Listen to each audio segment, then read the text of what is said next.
पुरी सहर और सदरवासी को पूर्वपरी श्रीमंदिर प्रवेश और दर्शन निमंते स्वतंत्र व्यवस्था दाबी नहीं सचेतनता यात्रार द्वितीय दिन पूर्व निष्पत्ति मते बलगंडी भक्त सालवेग पीठ आरंभ हो श्रीमंदिर निकट में शेष होती। शुक्रवार यह सचेतनता यात्रा हरिशंकर मिश्र, सुकांत पंडा, विद्युतलता आचार्य, सूर्य रथ, नृसिंहनाथ नायक, सुमित्रा बारिक, किशोर दास, संतोष सेनापति, निहारिका त्रिपाठी, विश्वनाथ बेहेरा, तन्मय चैटार्जी, सदाशिव पंडा और आवाहक स्वाधीन पंडा प्रमुख जोग देइथिले।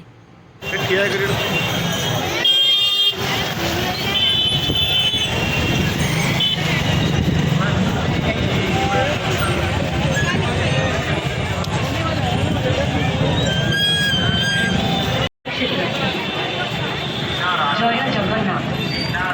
समस्त भक्त अवगत mobile phone camera Randha Puri सहर और सदरवासी पुरी श्रीमंदिर स्वतंत्र दर्शन व्यवस्था और श्रीमंदिर प्रवेश निमंते उत्कल दिवस ओडिया दिवस आरंभ होता सचेतनता यात्रा आज द्वितीय दिन भक्त सालवेग समाधि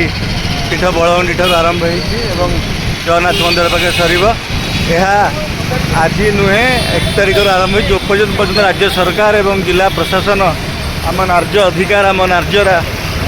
पुरी सहरवासी अधिकार को जो पर्यंत देना पुरी सहरवासी स्वतंत्र श्रीमंदिर प्रवेश व्यवस्था करना से पर्यटन आंदोलन यही सचेतन यात्रा चालू रहा। धन्यवाद, नमस्कार, जय जगन्नाथ।